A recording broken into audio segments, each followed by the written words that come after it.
In this video, I'll show you how to enable DeepThink on Deepseek. Ensure you subscribe and turn on the notification to this channel for lots of motivational guides and contents like this. If you want to enable the DeepThink on Deepseek, what you're going to do right now, head over to your Deepseek account, right? So what you're going to do, you're going to just tap on this, right? You can see we just enabled the DeepThink right here on our Deepseek account, right? And with this feature on, you can be able to like once you message DeepSeek, it's gonna like give you a detailed thought, right? Because he's gonna deep think, right? He's gonna like think something that's very reasonable for you.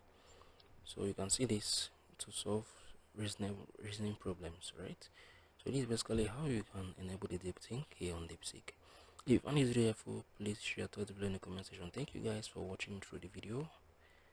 I want to really appreciate. I'm gonna see you all in the very next one.